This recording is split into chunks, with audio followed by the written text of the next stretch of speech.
Hey everyone, Tyson the Subaru Specialist and Subaru Print Storage here. Today we're taking a look at the 2024 Subaru Outback Touring in the Magnetite Gray Metallic. Now, here in Canada, Touring is our mid-level trim. It's a step above the entry-level Convenience, and it is a step below the Limited, Onyx, and Wilderness. So this is the stereotypical Subaru wagon. 8.7 inches of minimum ground clearance, so it's not the lowered wagon that they used to be. Of course, all-wheel drive being Subaru. It's powered by a 2.5-liter four-cylinder boxer engine, producing 182 horsepower. It's plenty of pep, and you still get great economy out of them. Now, front end did get a refresh for the 23 model year. 24 keeps it the same. We've got a larger grille, and we've got gray metallic wings off of either side. Now, those wings are gray regardless of the exterior color of the vehicle. They're not color matched to the vehicle. That just happens to be that. We've got smaller, more angular styled aggressive headlights. They're LED steering responsive. You do also get high beam assist with this. That is a nice feature for night driving, depending where you live and how much night driving you do. We've got these C-cut channels on the bottoms of both sides. Adds to that kind of boxy, square, aggressive front end. They've changed the fog lights. They're forward-facing circular LEDs. A little bit different style than the pre-23s. Magnetite Gray has a ton of metallic in it. Great color. Looks sharp on all of our vehicles, all the vehicles in our lineup. And I think that's probably the most consistent, best looking color on the lineup. Of course, color preference that's all personal preference. Cladding all around the wheel arches and along the bottom of the Outback. It has Outback there. Now, Subaru's put a lot of cladding on these vehicles along the bottom, areas that get beat up by rocks. They're not metal, they're plastic, because plastic's not going to rust. It's 17-inch alloy wheels on the Touring, which is nice. We've got black painted mirror caps, and that's on all of our Outbacks here in Canada. Integrated turn signals. Up top, we do have the roof rail system. Now, this is exclusive to the Outbacks, with the exception of the Wilderness. So you've got tie-downs front and rear, which is really nice. These, you lift up. Unlocks it. The built-in crossbars. The crossbars come across from the other side, lock in the corresponding hole. You have crossbars when you need them. You can hide them away when you don't. Easy to put back. And something that I had a conversation with one of my clients the other night, or actually just last night about it, sorry. And they like the overall height of the Outback and the fact it's got crossbars because they're not overly tall, and putting kayaks or something on the roof a little bit easier on the Outback than something like the Forester with the larger, well, with the taller roof line. Fuel door is on the rear passenger side, just like all Subarus. And there's no fuel door release inside the vehicle. If the driver door is unlocked, this is unlocked. If I click lock, pin shoots out, locks in the little hole there. So it's all tied to the driver key fob, which is nice. Rear 3/4 view. It's a good looking vehicle. More cladding along the rear bumper. And again, that's an area that can get beat up. We've got integrated backup sensors in the rear bumper, those little black circles. They'll apply the brakes if it thinks you're going to hit something in reverse between speeds of 1 and 15 kilometers an hour. Now, to open the rear hatch, I can do it from the key fob. It's the third button down. It's a press and hold. I can do it from the door. I can do it from the driver's seat or on the Outback. If you have the key on your person, all you have to do, you block the sensor, it beeps, and it pops open. Proximity sensor, great if your hands are full, you know, you got dogs on leashes, or you're keeping a hold of your kids, groceries, stuff like that. Lots of room behind the second row of seats in the Outback. Now, this is a 2-stage privacy cover with the Outback, and the reason they've done this is not a whole bunch of height to load things. So if I've got a tall cooler or something like that I'm trying to put in, I have to move that somehow, and I don't necessarily want to set it down. All I have to do, I push it, and you can see it slides in this track and retracts, and I've got a taller, easier to place taller items in. It's nice. I've got a taller height that I can use. So they call it a 2-stage privacy cover.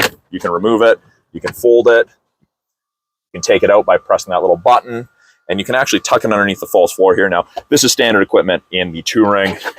Underneath the false floor, you can kind of see where it's supposed to lay across there. We've got all our spare tire tools, our eye bolt for recovery, and underneath this tray, we've got our temporary spare tire. Rear passenger side, we have a 12-volt power point, a little netted off cubby. We've got grocery bag hooks that flip down. Those are on both sides. No netting, but a little extension there. And we have nice hard mount physical tie downs, one in each corner. Makes it easy to secure things. That's the front plate bracket. We don't pre-install them. Some people don't want to run them. And then up here in the door, we have LED cargo light. Now to close it, I can pull down on the handle. I can press the button. I can do it from a key fob. I can lock and close it. I can do it from the driver's seat. Lots of options. And I have these handles. And I can fold down the seats just with the handles. And I've got it on either side, which is nice. 60-40 split. Second row has a ton of room. You've got great passenger room, you've got great headroom, great legroom. Taller people are going to fit in this second row very, very easily. These seats lift up very easy. And essentially, if you can see red, that means it's not locked. Can't see red, it's locked. Great. These seats do recline. It's a lot easier to do when your hands aren't full, but you can see it reclines a little bit. It will go more. It's just kind of hard to do one-handed here. Let's see if I can do this any better. There we go. Way better right there. So, like, it's not a whole bunch, but it's enough so that you could maybe take a nap if you needed to. And then to return it, you just lift. It was a lot harder than I was expecting to do one-handed this time. It's a black/dark gray cloth upholstery in the touring. We have easy access to the latch system here, the lower anchors and tethers for children. Car seats, easy to secure. Got a fold-down armrest with integrated cup holders. Out of the center console, we have vents out of the center, in addition to the vents underneath each front seat facing rearward. So it's easily something to heat up or cool down the second row. It heats up and cools down way more effectively with these extra vents, essentially increasing your airflow 50%. 2 USB ports increase your likelihood of not hearing from children when you can keep their devices charged, which is nice. Matte back pockets on the backs of both front seats. This is textured and designed to be used as a step if you're loading something onto the roof rails on the crossbars. I don't recommend you stand on the tire. One, because the tire sits inside the fender. You're not going to get as much of your foot on the tire as you would on there. You'll get better grip standing on that small little piece of plastic right there than you will on the tire. Also, if I'm standing on the tire, I'm right at the back here. I'm probably leaning over. Could put myself in a precarious situation. Down here, little black piece. I get asked about that all the time. That little side impact crash safety bar locks in there. It's an extra piece of safety tech that Subaru's installed in the vehicle. Reduce the chance of intrusion into the passenger cab in the event of a side collision. Rear door card, soft touch materials, soft touch armrest, really, really nice. Auto power windows, even in the rear. You don't see that on a lot of vehicles. It is nice to have. We've got a little bit of storage with a bottle holder there if you need it. Child locks. And the child locks operate independently, so if you want to lock both doors, you have to put down on both sides. Now, it is a proximity key. So long as the key's on your person within 46 inches, I can lock the Outback by touching. There's a small audible chime. The hazards do flash. I just proved it's locked. Now to unlock it again, key has to be within 46 inches. All I have to do, hand in the handle, and it unlocks. And from factory, it is set to unlock just the driver door. You can change that to all the doors in the settings of the car. Front door card, very, very similar to that of the rear. Soft touch materials, all 4 auto windows, window lock, power mirror adjustment. We do have a little bit more storage here along with a bottle holder. You can also use that portion as a step as well, that grippy plastic. You are going to be a little far forward, but you can use that. You do get a power driver seat, including lumbar support in the Outback. And it's the same seating material up front as it is in the second row. Very, very comfortable, supportive seats. I have an Outback. I absolutely love the seats in them. I find them very, very comfortable to travel in. That comfort is, of course, subjective, so I do recommend going into your local dealer if it's something that's important to you. Spend some time sitting in it, not even driving it. Just see how long you can sit in that for. We've got soft touch dash. We have the ability to open the rear hatch. We've got a scroll wheel for the brightness of the gauges, and we can turn that backup sensor for the sensor for the rear hatch off. So if you're loading something on the back, you're getting close to the rear hatch and you've got the key, it can pop open. You can disable that. Easy to use. Inside the Outback, it is push button start. Foot on the brake, light goes green, as long as the key's inside the vehicle. Foot's not on the brake, light is not green. Green means go.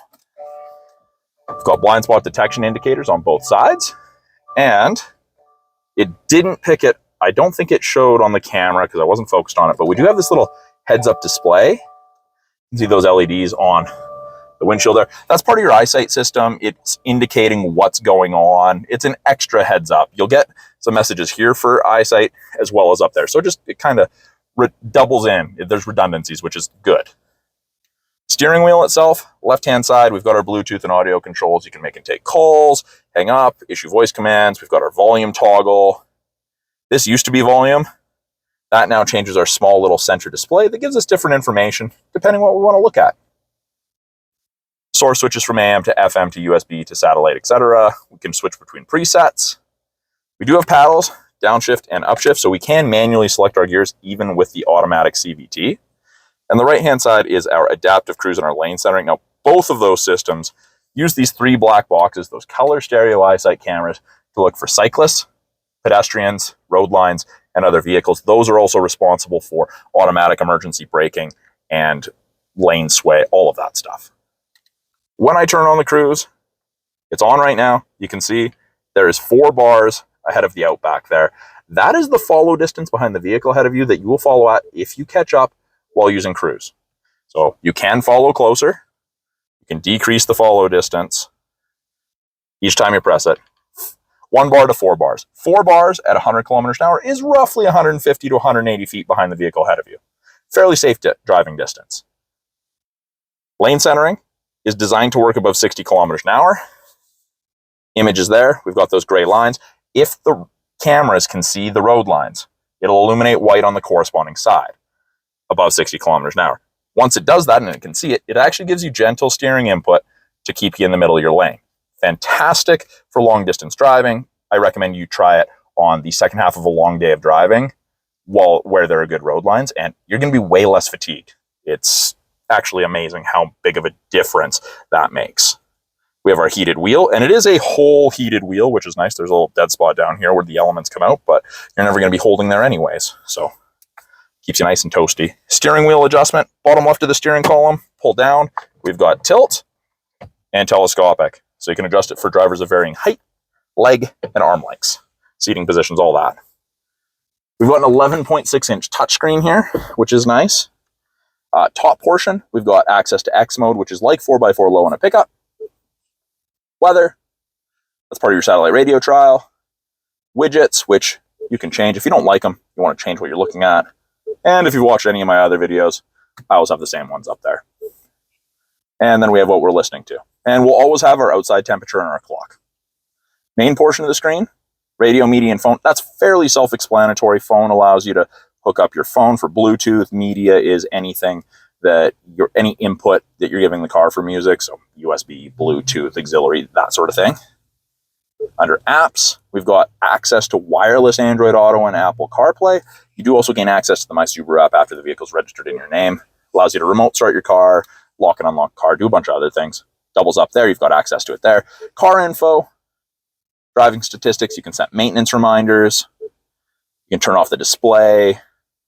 Valet mode, auto vehicle hold, which is a brake holder. We've got vehicle dynamics control, which is your traction control, so you can turn that off. We have physical volume and tuning knobs, which is really nice. I like having a mix of physical and digital. Down here, we've got our home button. This button, this little Monopoly house or open envelope, always takes you to the main screen.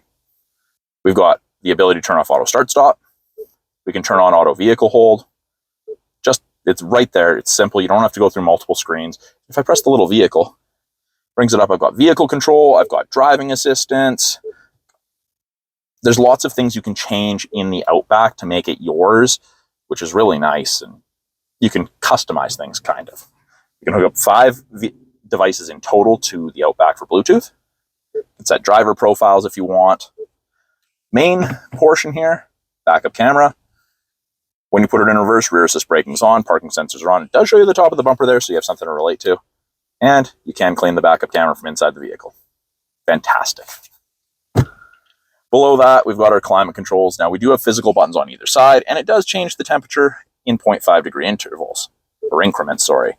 Or I can simply click, I can drag, I can sync it back to just driver controlled. I can control where I want my airflow. If I want AC on, I've got big fan strength buttons, hard to miss. I can turn off climate. And then I can set it to just front defrost. And then I've got my heated mirrors, back window, and windshield wiper deicer. So where the wipers sit on the windshield up front, there's a heating element there. You go through less wiper blades in the winter using that, which is nice. But yeah, fan strength's great. You'll notice that that screen just disappeared. If there's no input, you stop touching it, it disappears and goes back to the last screen you were on, which is really nice. So you don't always have to reach top right and hit exit on it. Heated seats are 3-stage for both the driver and the passenger. Now you can turn it off by pressing 3 times or simply press, hold, release. Turns it right off. Below that, we have 2 USBs, an auxiliary, and a wireless charger. A little white light means that it's ready to accept something. It'll go blue when it's actually charging. Parking brake is electronic. Foot on the brake and push down to disable it. If my foot's not on the brake and I push down, it doesn't go off. It actually says to press the brake. Foot on the brake, down to go. As I'd mentioned previously, it's an automatic CVT. We've got manual mode right there. I do really like the synthetic shifter boot. It feels nice. Small thing, I know you're probably not going to be gripping this, but it is a nice touch. Really deep cup holders, and Subaru has been kind enough to include a drink raiser. So if you have short or small drinks, you're not going to disappear. You're not just going to be grabbing the lid and potentially spilling it, which is nice. Soft touch armrest with a chain/card tray. There is a 12-volt outlet in there. There's places to run cords out of so you don't crush the cord when the armrest is down. My favorite feature ever in any vehicle, doesn't matter what it is, car, truck, SUV, auto-dimming rearview mirror. There's no switch to flick. It just automatically dims if someone has their brights on behind you. It's fantastic. If you haven't experienced it and you drive a car or a lower SUV in a place with trucks, you'll appreciate this. You do also have the HomeLink system. You can hook up to 3 separate garage doors to your mirror, so you don't have to carry a bulky visor opener with you. There's an integrated compass. We've got sunglass storage. We've got SOS and roadside assistance. That's part of the 3-year trial to the My Subaru connected services you get with most new Subarus. We've got our sunroof controls. We've got map lights. Really easy to use. This switch, if it's set to door and I open a door, the lights come on. I can shut it off. Most people like that on. You do get the regular size sunroof, and Touring is the first trim level where you get the tilt and slide sunroof. You have card holders on both visors, and you do get vanity mirror with light. Now these can slide if the sun's directly at your left or right as well. That is a quick look at the 2024 Subaru Outback Touring in the magnetite gray metallic. As I'd mentioned at the beginning, Touring is our mid-level trim here in Canada. It's a step above the Convenience, a step below the Onyx, Limited, and Wilderness. 8.7 inches of minimum ground clearance. Subaru's full-time symmetrical all-wheel drive. And this is the first trim level where you get the proximity key, the power lift gate, the tilt and slide sunroof, and the 11.6-inch touchscreen. If you go with a Convenience, anything below the Touring, you're going to end up with those dual 7-inch screens that you see on some of the advertisements. So thank you for sticking with me through my quick walkthrough of the 24 Outback Touring. I'm Tyson, the Subaru specialist from Subaru Prince George. If you guys have any questions about this vehicle behind me, any of the tech in it, or you're in British Columbia or close to BC looking for a vehicle, please put it in the comments. Reach out to me if there's something I can help you with. Love to hear from you guys. Thanks for watching. We'll talk soon.